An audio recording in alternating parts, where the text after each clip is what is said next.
안녕하세요. 저는 서울 근교에 사는 30대 후반 여자입니다. 저는 돈 5천만 원으로 유세란 유세는 다 부리는 남편놈과 시모에게 사이다 복수하고 이혼을 해버렸는데요. 서론이 길어봤자 지루하시기만 하실 테니 다 생략하고 바로 시작해보겠습니다. 재미있게 들어주세요. 남편과 저는 회사 생활을 하며 만난 커플이었어요. 같은 회사는 아니었고 같은 건물 안에서 일을 하고 있었는데 어느 날 남편이 커피를 자꾸 주더라고요.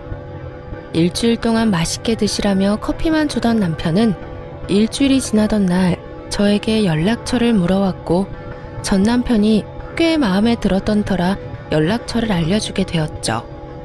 그렇게 밖에서 밥도 먹고 차도 마시는 등 데이트를 하다 연인 사이가 되었고 적당하게 연애를 하다 결혼까지 하게 되었습니다.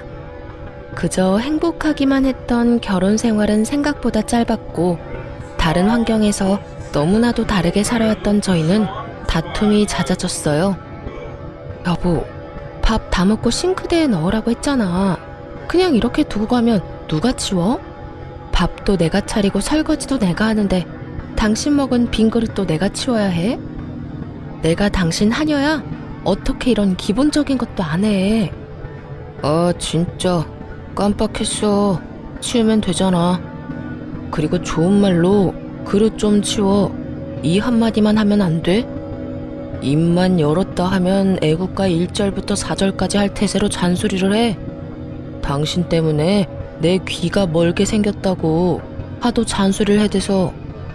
잔소리가 듣기 싫으면 애초에 잔소리 들을 짓을 안 하면 되잖아. 나라고 잔소리하고 싶어서 하는 줄 알아? 듣는 사람보다 하는 사람이 더 피곤하고 괴로운 게 잔소리라고. 뭘 알지도 못하면서. 이것 봐, 또 말 길어지잖아. 오늘은 좀 그만해라. 이러다 진짜 귀에서 피날 지경이야. 나 피곤하다고. 이외에도 수도 없이 많은 부분이 부딪히기 시작했고 그 이유는 대부분 남편의 기본도 되지 않은 부분들이었어요. 양말 뒤집어 벗어놓기는 기본이었고 코앞에 빨래통을 두고도 옷을 벗는 족족 아무렇게나 벗어두기도 했어요. 또 쓰레기통에 음식물을 버리기도 했고 재활용통에 쓰레기를 버리기도 하더군요.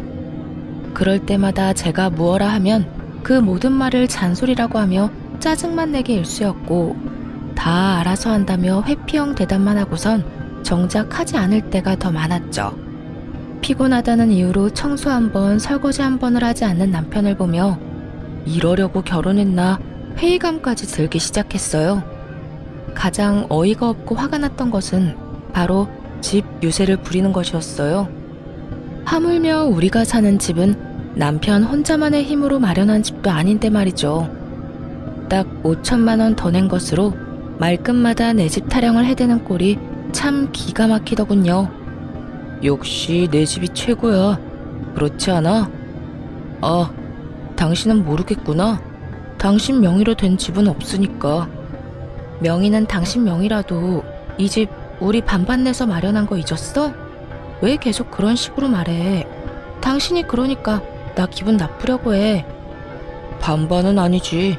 우리 집 돈이 5천만 원 더 들어갔잖아. 조금이라도 더 많이 낸 사람 지분이 더 많은 게 당연한 거 아니야? 그러니 당연히 여긴 내 집이 맞잖아. 명의도 내 명의고 말이야. 그러니까 나한테 잘해. 자꾸 잔소리만 하면 집에서 쫓아내버린다. 잘났다 잘났어. 내가 말을 말지. 당신 편할 대로 생각해. 그렇게 생각해서 당신이 행복하다면 됐다 됐어. 초반엔 좋은 게 좋은 거라 넘겼지만 저런 일이 계속 반복되니 더는 농담으로도 들리지 않고 짜증이 확 나더라고요. 남편이 강조하는 5천만 원도 다 사연이 있었어요. 결혼을 할 당시에 모아둔 돈으로 집을 마련하기엔 턱없이 부족했던 저희는 대출을 내서 집을 마련하기로 했는데 그 사실을 양가 부모님께서 아시곤 도움을 주셨었죠. 친정에서 보태주신 돈 중 5천만 원 가량을 가전 가구를 포함한 결혼식에 필요한 비용으로 쓰게 된 것이었죠. 그래서 엄연히 말하자면 정확히 반반 결혼을 한 것이었어요. 그런 집이었지만 집을 마련할 당시 시모는 공동 명의가 아닌 남편 명의로 하라고 난리를 부려대더라고요. 아들, 명의는 당연히 네 명의로 하는 거지. 원래 집은 남자 명의로 하는 거야. 요즘 젊은 애들 공동 명의 타령들 해대는데 엄마는 절대 싫다. 네 명의로 해. 알겠지? 알겠어. 알겠다고. 당신도 괜찮지? 괜찮아. 공동 명의보단 당신 명의로 하는 게 세금도 그렇고 여러모로 괜찮을 것 같네. 막무가내로 우겨대는 시모를 보며 황당하기도 했지만 그땐 이혼을 하게 될 거라곤 상상하지도 못했고 좋은 게 좋은 거란 생각을 하고 있던 터라 시모의 말에 따라 남편의 명의로 하게 되었죠. 세금 문제가 있기도 했고요. 대신 남편에게 신혼집은 엄연히 공동 명의이며 만약에 상황이 온다면 정확히 반반 나누기로 한다는 각서를 쓰게 했습니다. 하지만 남편 놈은 그깟 종이 쪼가리가 뭐가 대수냐고 생각하는 것인지 집 유세는 하늘 높은 줄 몰랐고 전 그런 남편을 보며 정이 뚝뚝 떨어지는 것을 느끼고 있었어요. 그것까지만 해도 내 발등 내가 찍었다며 결혼을 후회하고도 남을 텐데 시모까지 제 후회의 보탬이 되어주기 시작하더라고요. 시모는 우리 집을 제 집이라고 생각하는 것인지 틈만 나면 들락날락하며 사람을 괴롭히기 시작했어요. 그날도 시모는 연락 한 통 없이 집으로 들이닥쳤고 당연하다는 듯 저를 부려먹기 시작하더라고요. 어머님, 연락도 없이 무슨 일이세요? 저희가 집에 없으면 어쩌시려고요? 주말인데 너희가 어딜 가겠어? 그리고 우리 아들한텐 연락했는데 못 들었니? 네, 별말 안 했는데 들어오세요. 그런데 정말 무슨 일이세요? 무슨 일 있어요? 내 아들 집 오는데 무슨 이유가 필요하니? 우리 아들은 뭐 하니? 지금 낮잠 자고 있어요. 피곤한가 봐요. 앉아 계세요. 지금 깨워볼게요. 아니야. 그냥 둬라. 피곤하면 좀 자야지. 그런데 너희 밥은 먹었니? 나는 오늘 하루 종일 뭘 제대로 못 먹었더니 배고픈데. 시장하세요. 지금 바로 차려드릴게요. 그래, 그러면 간단히 쌈밥 좀 해먹자꾸나. 오리고기도 좀 굽고 양배추도 좀 찍어라. 집에 기본적인 쌈은 있지? 시모는 간단이라는 단어의 뜻을 모르는 것이 분명했어요.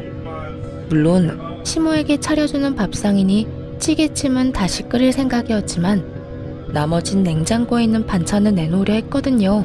갑작스럽게 집으로 들이닥친 사람이니 그 정도는 이해하겠지 했는데 시모는 간단히 집에 있지도 않은 재료들을 찾고 있더라고요.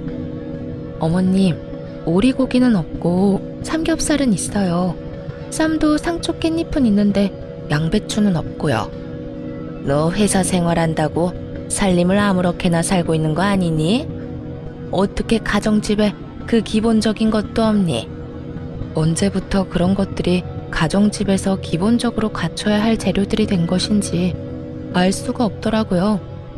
그쯤 되니 시모는 그저 저에게 트집을 잡고 싶어 하는 것이 분명해 보였고 최대한 좋게 대하고 싶었던 제 마음이 깨끗이 사라지며 저 역시 지지 않고 시모 말에 대답했어요.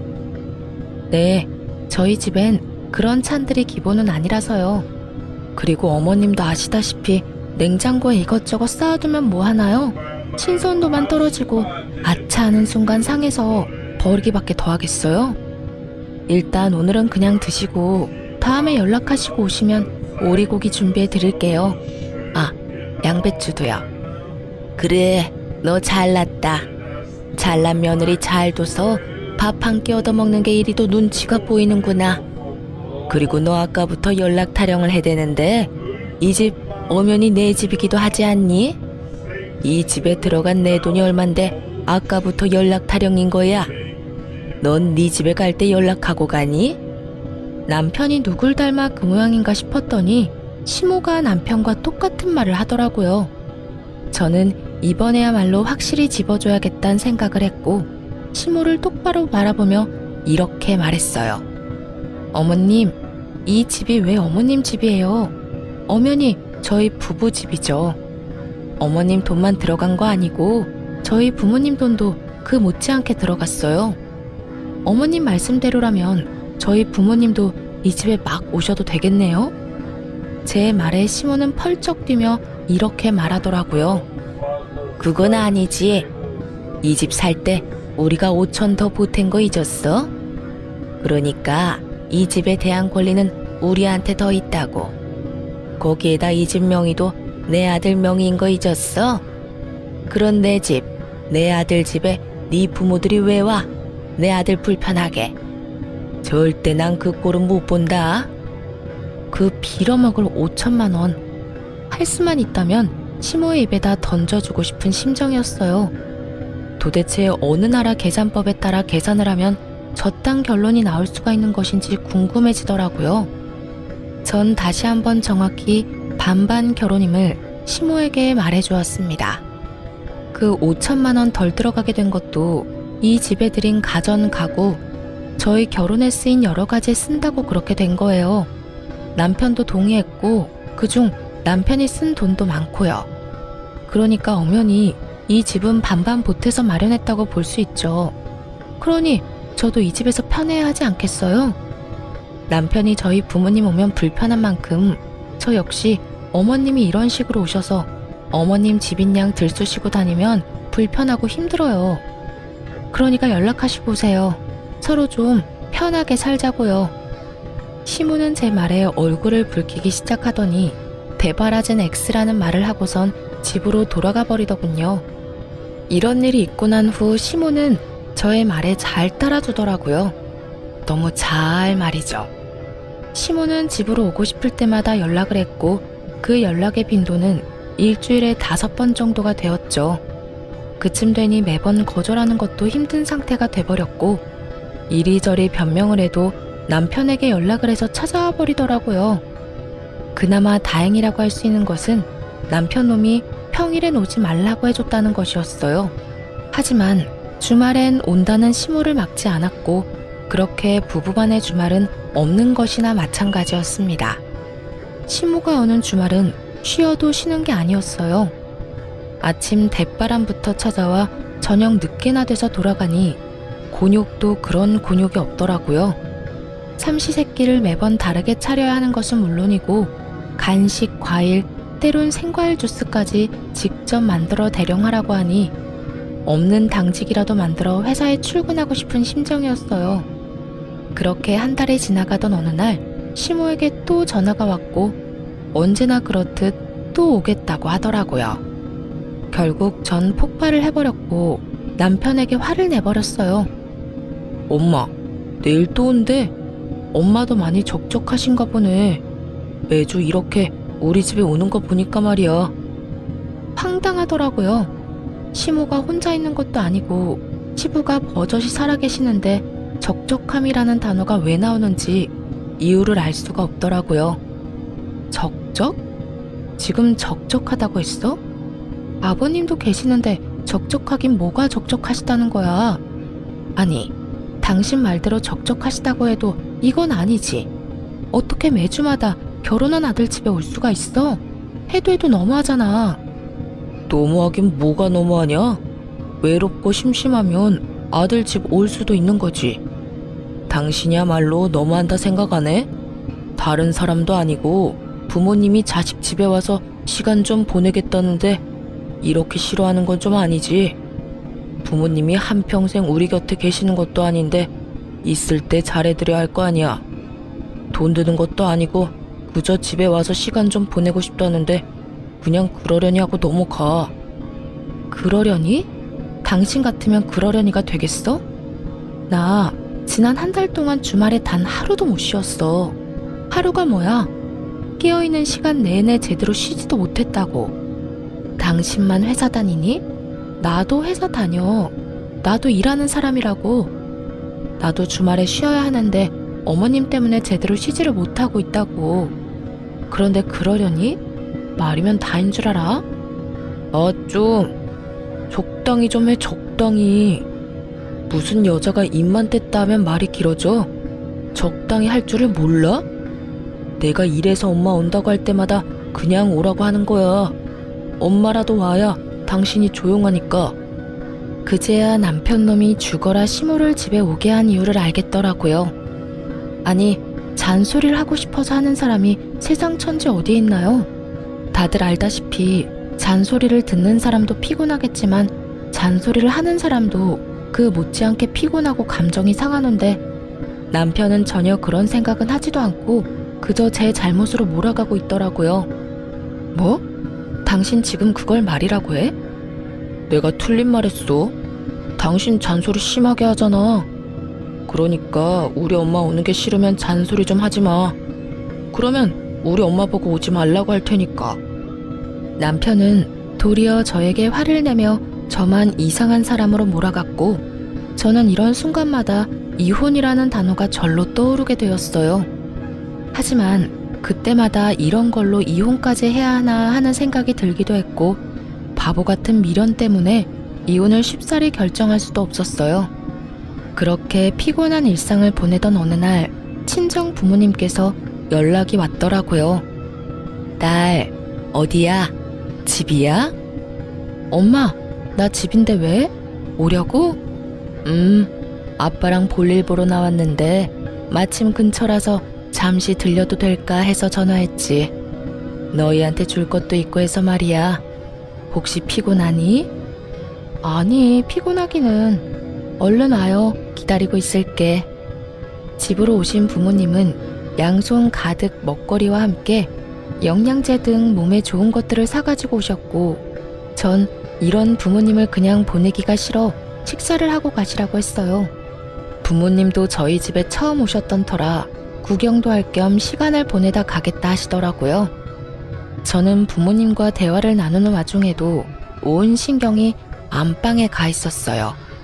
왜냐하면 부모님이 오셨단 걸 뻔히 아는 남편놈이 인사는커녕 안방에서 나오지도 않고 있었기 때문이었죠. 도대체 이게 무슨 경우인가 싶더라고요. 이건 정말 선을 넘는 행동이잖아요. 그래서 전 부모님의 눈치를 살피다 안방으로 들어가게 되었고 방에서 침대에 누워 휴대전화를 보며 낄낄거리는 남편을 보는 순간 화가 머리끝까지 치솟았어요. 당신 지금 뭐해? 우리 아빠 엄마 오는 소리 못 들었어? 들었어. 태연해도 너무 태연한 목소리였어요. 남편은 굳이 길게 말하지 않았지만 그래서 어쩌라고 라는 뒷말이 들리는 듯 하더군요. 전 밖으로 목소리가 새어나가지 않도록 조용히 남편에게 말했어요. 들었으면 나와서 인사는 해야 할 거 아니야? 그 정도는 예의 아니야? 이젠 내가 인사하는 것까지 알려줘야 해? 나 피곤하단 말이야. 그냥 나 잔다고 그래. 깊게 잠들어서 못 깨운다고 하면 되잖아.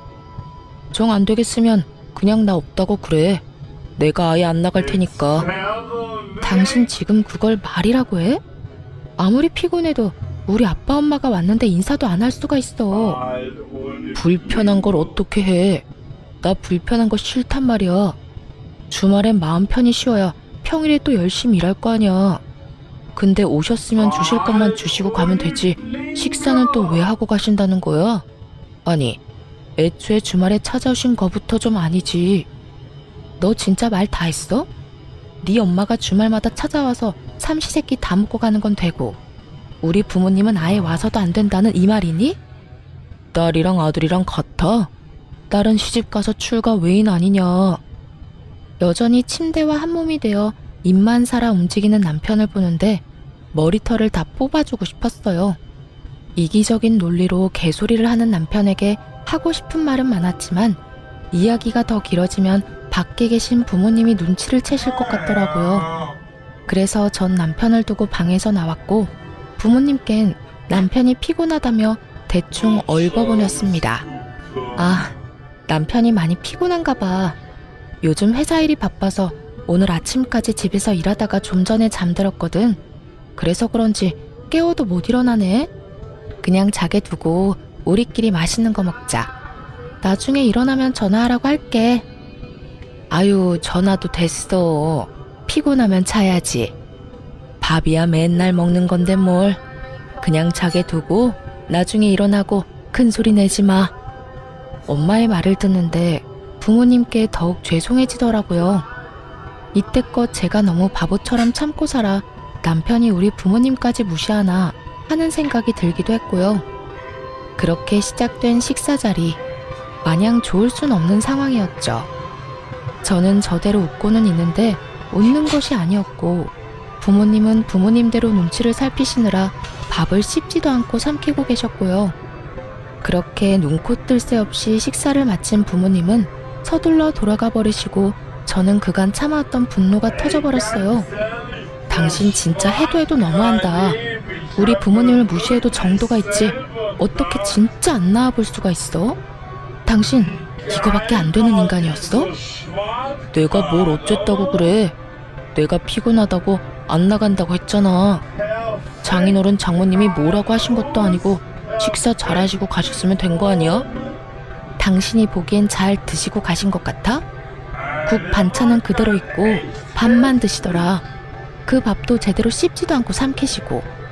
딸 집에 처음 왔는데 우리 아빠 엄마가 이딴 취급이나 받고 가셔야 했어? 어쨌든 밥은 다 드셨네. 아예 쫄쫄 굶고 간 것도 아니잖아. 아 진짜 사람 피곤하게 좀 만들지 마.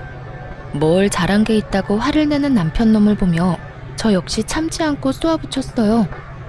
내가 어머님 왔을 때 어떻게 했는지 기억 안 나?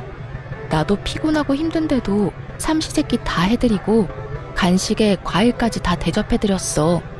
내가 한 만큼 해달라는 것도 아니었잖아. 그냥 나와서 인사하고 밥 한 끼 같이 먹자는 건데 그것도 힘들어?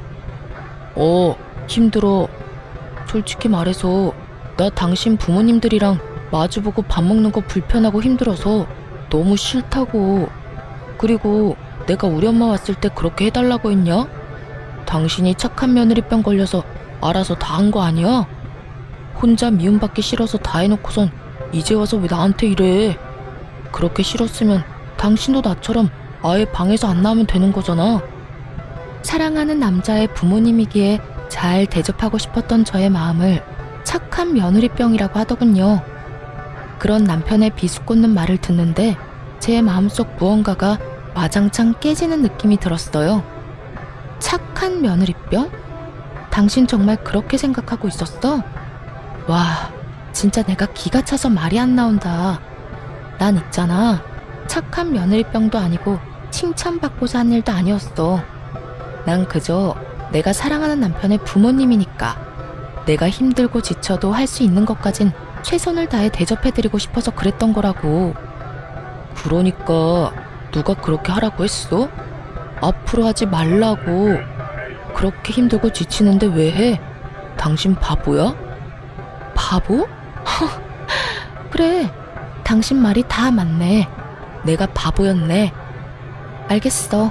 그러면 앞으로 나도 당신처럼 어머님이 오든 말든 안방에서 안 나와도 상관없다 이거지? 알겠어. 당신 후회하지 마. 후회는 무슨? 당신이 어떻게 하든 후회 안 할 테니까 앞으로 당신도 내가 어떻게 하든 상관하지 마. 결국 남편은 잠자고 있던 제 코털을 건드렸고 전 결혼하고 처음으로 시모의 방문을 기다리게 되었습니다. 며칠 뒤 기다리던 시모에게서 집으로 온다는 연락이 왔고 전 안방 열쇠와 먹거리를 챙겨 안방에 들어가 문을 잠가버렸어요. 네, 저는 남편이 권한 대로 그리고 남편이 제 부모님께 한 그대로 하기로 한 것이었죠. 여보, 엄마 왔어. 나와. 여보, 엄마 왔다니까. 뭐 하는 거야 도대체? 문이 왜 잠겨있지? 여보. 남편은 밖에서 문을 두드리며 소리를 질러댔고 전 휴대전화로 보고 있던 동영상 소리를 최대치로 올려버렸어요. 이게 무슨 소리야? 쟤 지금 방에서 TV 보고 있니? 이게 감히 시어머니가 왔는데 이게 무슨 짓이야? 어디 버르장머리 없게 인사는커녕 얼굴도 안 내밀어. 저게 나를 무시해도 유분수지. 이게 뭐하는 짓이야? 시모는 노발대발하며 갖은 험한 말들을 쏟아내고 있었고 남편 역시 자기가 한 짓은 기억나지도 않는 것인지 지치지도 않고 문을 두드리더군요. 그렇게 1시간쯤 지났을까요? 시모가 이를 바득바득 깔며 이렇게 말했어요. 내가 가만히 있을 줄 알아? 두고 봐 너. 시모가 돌아가는 소리가 들리고 문을 열고 거실로 나갔더니 남편놈이 씩씩거리며 저를 쏘아보더라고요. 당신 미쳤어? 이게 뭐한 짓이야? 뭐 하는 짓이긴 다 당신한테 배우고 당신이 시킨 대로 하는 짓이지. 뭐? 당신이 그랬잖아. 다음에 어머님 오시면 나한테도 안방에서 나오지 말라며. 당신 시킨 대로 한 것뿐인데 왜 화를 내? 그 말을 곧이 곧대로 믿는 사람이 어디 있어? 그냥 한 말이잖아. 그냥 당신 잔소리 듣기 싫어서 아무렇게나 나오는 대로 한 아무 의미 없는 말. 당신한텐 아무 의미 없는 말일지 몰라도 나한테는 아니었어. 그러게 말을 할 땐 생각을 좀 하고 말을 하지 그랬어. 아, 그리고 어머님껜 당신이 잘 말해줘. 나 회사 일로 너무 피곤해서 휴대전화로 TV 보다가 깊게 잠들어서 몰랐다고 말이야. 아니다. 그렇게 문을 두드리고 고함을 질러대는데 너무 말이 안 되나? 그냥 문 따고 들어가니까 기절해 있었다고 그래. 그래서 병원 다녀왔다고 하면 되겠네. 하여튼 좀 부탁할게. 남편은 자기가 한 짓이 그제야 생각나는지 아무 말도 하지 못하고 그저 저를 계속해서 쏘아보더라고요. 그렇게 쏘아보기만 하던 남편놈은 그나마 생각이란 건 있었는지 시모에게 연락을 해 제가 시킨 대로 알고 보니 제가 잠시 혼절해 병원에 다녀왔다고 거짓말을 했고 시모는 믿는 듯 넘어가더군요. 아무래도 아들이 그렇게 말을 하니 의심쩍긴 하지만 믿고 넘어가는 듯 했어요. 믿지 않았다면 진작 연락이 와 노발대발 화를 냈을 텐데 따로 연락이 오지 않을 뿐더러 찾아오지도 않았으니까요. 그렇게 남편과의 신경전이 계속되며 이혼이 가까워지던 어느 날 한동안 잠잠했던 시모에게서 연락이 왔더라고요. 예, 회사니? 네, 회사예요. 바쁠 테니 본론만 말아마. 집 비밀번호 뭐니? 네? 비밀번호요? 그건 왜요? 왜긴 왜야. 집에 들어가려고 그러지. 그러니까 주인도 없는 집에 왜 들어가시려고 하냐고요. 다름이 아니라 우리 장남이 이혼을 했다지 뭐냐. 아직 네 시아버지는 몰라서 잠시 거기서 지내야 하겠다. 산 넘어 산인 상황이었어요. 힘들게 시모를 못 오게 했더니 이젠 아예 시숙이 와서 살겠다고 하니 산 넘어 산이 아니겠어요? 가족끼리 어려우면 도울 수도 있다고들 하시는데 저 역시 그렇게 생각합니다. 그런데 저딴 시댁 식구를 가족이라고 할 수 있는 것인지 의문인 상황에서 시숙까지 데리고 살아야 한다는 건 말도 안 되는 소리일 뿐더러 절대 용납해서도 안 될 일이었죠. 아무리 상황이 그렇다고 해도 그건 아니죠. 제가 왜 아주버님까지 데리고 살아야 해요? 그것도 저희 집에서요. 얘가 아직도 이러네. 그 집은 네 집이 아니라 내 집, 우리 아들 집이라니까. 그러니까 내 아들이 거기서 지내는 건 어찌 보면 당연한 일 아니니? 그러니까 계속 같은 말 시키지 말고 얼른 비밀번호부터 말하거라. 어머님이야말로 말도 안 되는 소리 좀 그만하세요. 어찌 되었든 전 비밀번호는 절대 못 알려드리니 그런 줄 아시라고요. 됐다. 내 아들한테 물으면 그만이지. 끊어라. 내가 너하고 무슨 대화를 하겠다고 너한테 전화를 했는지. 괜한 시간 낭비만 하고 기분만 상했어. 시모는 전화를 끊어버렸고 불안한 마음에 남편에게 전화를 해보니 다행히도 전화를 받더라고요. 여보, 어머님 연락해와서 우리 집 비밀번호 알려달라고 하면 절대 알려주면 안 돼? 갑자기 이게 무슨 소리야? 우리 엄마가 비밀번호를 알려달라고 한다고? 왜? 아주버님 이혼하셨는데 아직 아버님이 몰라서 한동안 우리 집에서 지낸다잖아. 이게 말이나 돼? 하여튼 당신 비밀번호 절대로 알려주지 마. 알려주기만 해봐. 나 진짜 가만히 안 있어. 틀린 말도 아닌데 왜 이렇게까지 매정하게 굴어. 평이 오갈 데가 없으면 우리 집에서 지내는 게 당연한 거 아니야? 설마 했더니 남편 역시 시모와 별반 다르지 않은 말을 뱉어내고 있더라고요. 오갈 데가 없는 시숙이 왜 우리 집에 살아야 하냐고 따져봤자 돌아올 대답은 뻔했기에 전 그저 제 뜻을 확실하게 전해주기로 했습니다. 뭐? 당신 진짜 미쳤어? 그 집이 당신 혼자 사는 집이야? 그 집 우리 부부 집이야. 그런 집에 왜 아주버님이 사냐고. 난 싫어. 나 진짜 싫다고 했어. 가르쳐주면 나 진짜 가만히 안 있을 거야. 이거 엄포 아니고 진짜 진심으로 하는 말이야. 내가 비밀번호 알려주면 이혼이라도 하겠다는 말처럼 들린다. 이혼? 왜? 못할 것 같아? 난 그 생각도 충분히 하고 있거든. 그러니까 절대 알려주지 마. 그러든가 말든가 알아서 해. 난 알려줄 테니까. 여기까지만 해도 충분히 화가 나는데 바로 이어지는 남편의 말은 정말 가관이었어요. 이혼? 웃기고 있네. 네가 얼마나 계산적인 여잔데 집을 포기하면서까지 이혼하겠어? 집 내 명의인 건 알고 있지? 이혼도 네 입에서 나와서 난 위자료 줄 필요도 없고 집 명의도 내 명의라서 이혼하면 넌 한 푼도 못 받아. 그런데도 할 수 있을 거라 생각해? 정말 남편은 저에 대해서 뭘 몰라도 한참 모른다는 생각이 들더라고요. 그 순간 전 비로소 이혼을 결심하게 되었고 마음 준비를 끝내고 집으로 갔습니다.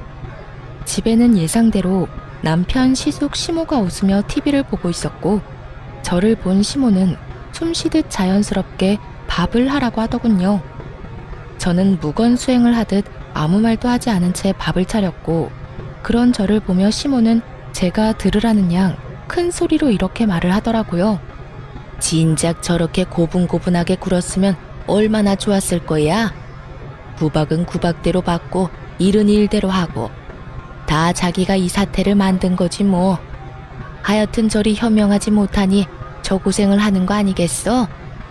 저래서 회사는 어떻게 다니나 몰라. 시모의 말에 시숙과 남편은 깔깔거리며 웃어댔지만 전 그러거나 말거나 상을 차렸어요. 밥상이 다 차려진 것을 본 세 사람은 누가 먼저라고 할 것도 없이 자리에 앉았고 제가 만든 국과 밥을 먹은 세 사람은 동시에 고함을 질러대기 시작했어요. 이게 무슨 맛이야? 당신 요리하면서 간 안 봤어? 맵고 짜고 이게 다 뭐야? 도저히 먹을 수가 없잖아. 그러게요, 재수씨. 이건 도저히 못 먹겠는데요. 이건 음식이 아니라 테러에 가까워요. 넌 진짜 제대로 하는 게 뭐니? 내 아들한테 이때까지 이딴 음식 해 먹인 거니? 마음보가 고약하면 음식이라도 잘해야지. 뭐 하나 내세울 것도 없으면서 대체 뭘 믿고 시집을 온 건지. 내가 요즘 너만 보면 한숨이 나온다. 그래요. 저는 그들을 위한 마지막 만찬으로 소태밥, 청양고추국, 간장을 들이부은 반찬을 만들어 상을 차렸던 것이었어요. 제발 이거라도 먹고 정신 차리란 뜻이었죠. 세 사람은 저에게 짜증을 내고 있었고 전 숟가락을 신경질적으로 내려놓으며 이렇게 말했습니다. 저라고 뭐 다르겠어요? 어머님은 한숨만 나오겠지만 저는 어머님 보면 화병이 날 것 같다고요. 그리고 이 음식들이 마음에 안 들어도 다 드세요. 마지막 만찬이라 특별히 신경 쓴 거라고요. 마지막 만찬이라니 너 그게 무슨 말이냐? 뭐 무슨 이혼이라도 하겠다는 말이야? 네, 저 이혼하려고요. 그러니 이혼한 두 아들 끌어안고 잘 사세요. 행복하게 잘. 자극적인 음식에 물만 벌컥벌컥 마셔대던 남편놈은 제 입에서 이혼 소리가 나오자 물잔을 내려놓고선 저에게 따져묻기 시작했어요. 당신 진짜 왜 그래? 아까 내 말 다 듣고도 이혼하겠다는 말이 나와? 당신 나하고 이혼하면 땡전 한 푼 없이 쫓겨나는 거랑 마찬가지라고. 그래도 나랑 이혼하겠다는 말이 나와? 그건 네 생각이고 설사 한 푼 못 받는다 해도 난 너랑 이혼할 거야. 더는 너 같은 인간이랑 살고 싶지도 않아. 뭐? 너 같은 인간? 당신 진짜 말 가려가면서 못해? 여기 우리 엄마도 계신 거 몰라? 그렇게 어른 공경할 줄 아는 놈이 우리 부모님 왔을 땐 그따위로 행동했어? 말 가릴 줄 아는 놈이 나한테는 그따위로 말했냐고. 다 네가 하는 대로 돌려받는 줄 알아. 남편은 지은 죄가 있으니 입을 닫아버렸고 시모는 남편이 저에게 밀린다 싶으니 나서기 시작했어요. 아들, 됐다. 그냥 이참에 이혼해버려. 들었지? 당신 엄마도 이혼하라고 하잖아. 그러니까 구질구질하게 굴지 말고 이혼 좀 하자. 너 지금 구질구질이라고 했니? 아무리 본데 없이 컸다 해도 그렇지 어른 앞에 두고 어떻게 그딴 말을 짓거릴 수 있는 거야? 제가 본데 없이 컸으면 어머님은 아들을 얼마나 엉망으로 키웠길래 둘 다 저 모양 저 꼴이에요? 남의 집 귀한 자식 욕하기 전에 어머님 자식 교육이나 똑바로 시키세요. 이혼할 마당에 겁날 것이 없었던 저는 하고 싶은 말을 그냥 다 해버렸고, 시모는 이런 저를 보며 화를 내려나 싶더니 이내 입을 다물곤 남편에게 이렇게 말하더군요. 얘 말하는 거 다 들었지 아들? 그냥 이혼해버려. 그렇지 않아도 저딴 며느리 갈아치우고 싶었는데 잘 됐어. 집도 네 명이겠다. 너한텐 이혼이 여러모로 이득이니 그냥 해버리고 좋은 여자 찾아서 재혼이나 하거라. 집이 있겠다, 능력이 있겠다. 우리 아들 처녀한테 장가갈 수 있을 것이야. 시모의 말에 남편 역시 그렇게 하는 게 좋겠다며 저에게 이혼을 하자고 했고, 시숙은 동생이 이혼을 하든 말든 그저 쭉 살 곳이 생겼다며 기뻐하더라고요. 그래, 하자. 누가 이혼하자면 못할 줄 알아? 나도 당신 같은 여자한테 미련 없다 이거야. 불쌍해서 데리고 살아줬더니 고마운 줄도 모르고. 당장 이혼해, 당장. 그러면 나 이 집에서 쭉 살아도 되는 거야, 엄마? 아싸. 그렇지 않아도 어디 가서 살아야 하나 걱정이었는데. 그래, 우리 장남. 앞으로 그냥 여기서 살면 돼. 여기 네 동생 명의로 된 네 동생 집이야. 이혼해도 명의가 네 동생 거라 아무 상관없어. 그러니까 여기서 새 출발해. 이렇듯 파렴치하게도 기뻐하는 새 인간에게 그들에겐 잔인하지만 저에게는 즐거운 진실을 알려주고 싶었지만 우선 즐기게 두기로 했습니다. 일단 그들은 세 사람인 반면에 저는 혼자이기도 했고, 희망과 꿈이 클수록 절망도 클 것이라 생각했기 때문이죠. 저는 짐을 싸 친정으로 갔고 친정에서 이혼을 진행하게 되었어요. 빨리 이혼하고 싶어 이혼 노래를 부르던 남편놈과 시댁 것들은 이혼이 진행되면 될수록 얼굴이 사색이 되어가더군요. 그 이유는 자신들의 뜻대로 되는 것이 단 하나도 없었기 때문이었어요. 저는 남편이 각서를 쓴 다음날 바로 공증을 받았을 뿐만 아니라 만일을 대비해 녹음까지 해놨었죠. 온전히 자신의 것이라고 믿어 의심치 않았던 남편 명의의 아파트는 각서 내용대로 정확히 반반으로 나누게 되었어요. 거기에다 시모가 저를 부려먹은 대화 역시 통화 녹음과 문자로 보관 중인 상태였죠. 그렇게 남편과 시모는 저에게 위자료까지 주게 되었습니다. 이혼이 마무리되던 날 전 남편 놈은 눈물까지 고인 눈으로 저를 노려보더라고요. 그러다 울겠다.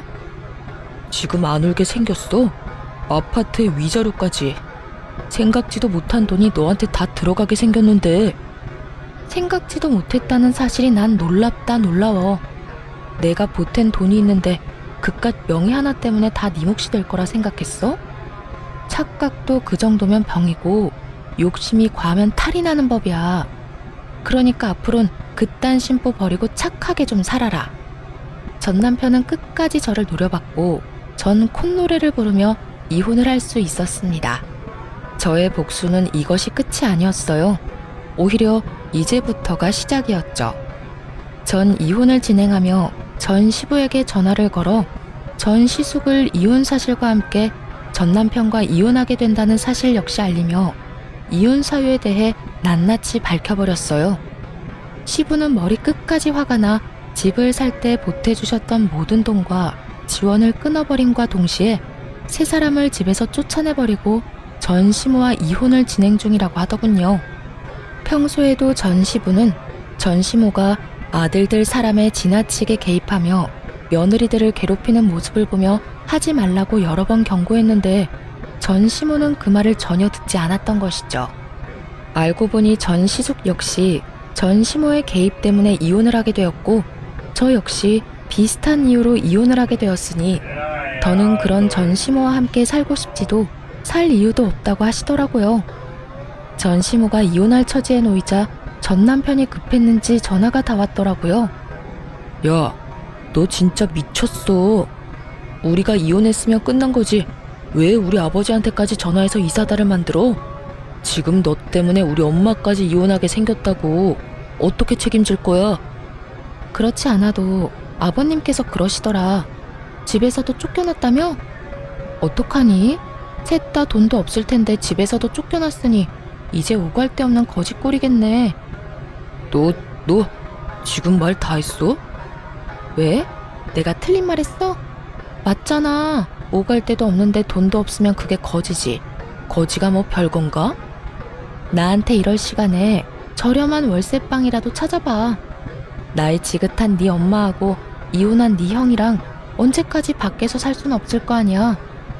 이게 다 누구 때문인데 네가 감히 그딴 말을 해. 네가 우리 아버지한테 다 이르지만 않았어도 우리 신세가 이렇게까지 처량해질 일도 없었거든. 야, 입은 삐뚤어졌어도 말은 좀 바로 하자. 일이 이렇게 된 건 너랑 네 엄마 때문이야. 네 형도 한몫하기도 했고. 잘못은 너랑 네 가족이 다 해놓고 왜 애먼 사람 잡고 난리야? 하긴 지금까지 이 모양 이 꼴이니 아버님이 자식까지 다 내쫓아버렸겠지. 안 봐도 뻔하다. 야, 난 더는 너 같은 인간이랑 말씨름하고 싶지도 않거든. 그러니까 전화 끊어. 차단할 거니까 다신 연락도 하지 말고. 오고 가다 마주쳐도 아는 척도 하지 말자 제발. 저는 전화를 끊고 차단을 해버렸습니다. 그 후 전 남편과 전 시모, 전 시숙은 단칸방을 얻어 들어갔다고 하더라고요. 이혼한 전 시모와 이혼한 아들 둘이 한 집에서 오손도손 잘 살아가는 꼴이 참 볼만하다 싶었네요. 이혼을 하고 난 후 친한 회사 동료들은 저에게 이혼 사유를 물어왔고 전 숨기지 않고 모든 사실을 말해주었어요. 제가 잘못한 것도 아니었기에 굳이 숨기고 싶지도 않더라고요. 소문은 빠르게 퍼져나갔고 결국 사람들의 손가락질을 버티지 못한 전 남편은 사표를 쓰고 회사를 그만두게 되었다는 이야기가 들려왔어요. 이젠 회사까지 그만두면 다신 볼 일이 없을 거라 생각했는데 회사를 그만두는 날 전 남편이 저를 찾아왔더라고요. 야, 너 진짜 이렇게까지 해야 했어? 내가 뭘? 네가 소문냈잖아. 우리가 왜 이혼하게 됐는지. 아름다운 이별 몰라? 끝까지 이렇게 더럽고 치사하게 굴어야겠어? 아름다운 이별 같은 소리 한다. 너는 아름다운 이별이 하고 싶어서 아파트 혼자 다 가지려고 했어? 그것도 너 혼자 산 집도 아니고 반반 보태서 마련한 집을? 양심이 없어도 적당히 없어야지. 다 네가 지은 죄값 네가 다 받는 거라고 생각해. 그리고 소문 중에 틀린 말도 없었잖아. 안 그래? 틀린 말은 없었어도 그렇게까지 다 말할 필요는 없었잖아. 그냥 성격 차이라고 해줄 수는 없었어? 그래도 우리가 살았던 정이 있는 건데 이렇게까지 나를 끝까지 몰고 가야만 했었냐고. 난 그저 묻길래 있는 사실 그대로 말해준 것 뿐이야. 그리고 소문이 어떻듯 당신 당당했잖아. 당신은 이혼하는 그 순간까지 나한테 잘못한 거 없다고 했던 사람이야. 그런 사람이 이제 와서 사람들이 욕하고 손가락질하니까 부끄럽긴 한가 보다. 잘못된 행동이란 걸 느끼기는 하는가 봐. 아니거든. 난 여전히 내가 잘못했다고 안 생각하거든. 그래? 그렇게 생각해서 당신 마음이 편하다면 그렇게 생각해. 이젠 난 당신이 어떻게 생각하든 아무 상관도 없는 사람이니까. 그러면 난 바빠서 이만 가볼게. 이젠 다신 마주치지 말자. 돌아서는 제 뒤로 남편의 험한 말들이 들려왔고 전 머리 위로 가운데 손가락을 보여주며 대답을 대신했습니다. 그 한 방에 제 모든 울분이 날아가는 기분이 들더군요. 그 후 전 남편을 포함해 전 시댁 식구들의 소식은 들을 수 없었으나 어떻게 지낼지는 뻔했기에 굳이 알고 싶지도 않았어요. 그렇게 전 다시 화려한 싱글이 되었고 시간은 빠르게 흘러 이혼을 한 지 3년이 되었네요. 전 여전히 회사 생활을 하며 잘 지내고 있습니다. 요즘엔 여러 모임에 참석해 사람들과 즐거운 시간을 보내며 이혼의 아픔을 점점 잊어가고 있는 중입니다.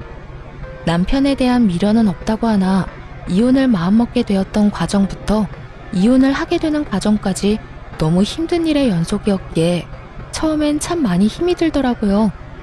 멍청하게도 그 모든 게 제 탓인 것만 같은 순간들이 있기도 했고 후회스러운 날들이 있기도 했어요. 그야말로 기분이 롤러코스터를 타는 날들이었어요. 하지만 그런 날들은 길지 않았고 전 이제 그런 못난 생각들을 더는 하지 않습니다. 저의 잘못이 전혀 없었다고는 생각하지 않지만 언제나 원인은 전 남편이었고 나름대로 문제를 해결하기 위해 노력해왔다고 생각하니까요. 그래서 이젠 후회도 하지 않고 모든 걸 훌훌 털어내고 제 삶을 위해 살아가고 있어요. 요즘처럼 제 삶에 만족하며 지냈던 적이 없었던 것 같아요. 매 순간 매 시간이 소중하게 느껴지기도 하고 가끔씩 찾아오는 적막을 오롯이 즐기며 지내기도 하고요.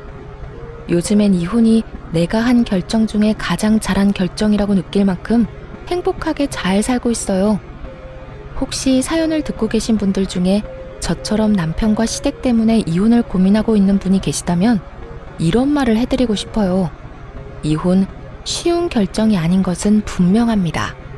저 역시도 그런 말도 안 되는 상황에서도 꽤 긴 시간 이혼에 대해 고민했고 쉽사리 결정하지 못했던 것이 사실이니까요. 그런데 돌이켜보니 그 모든 순간들이 결코 저를 위한 시간들이 아니었더라고요. 그 시간들은 제 영혼을 갉아먹는 시간들이었고 그 모든 순간이 그저 괴롭기만 한 지금은 떠올리기도 싫은 나쁜 기억일 뿐이었어요. 그러니 여러분, 자신을 괴롭히지 말고 현명한 선택, 옳은 선택할 수 있길 제가 응원하겠습니다. 여러분도 제 행복을 위해 응원해 주실 거죠? 저는 이만 물러가 보겠습니다. 긴 시간 들어주셔서 감사합니다.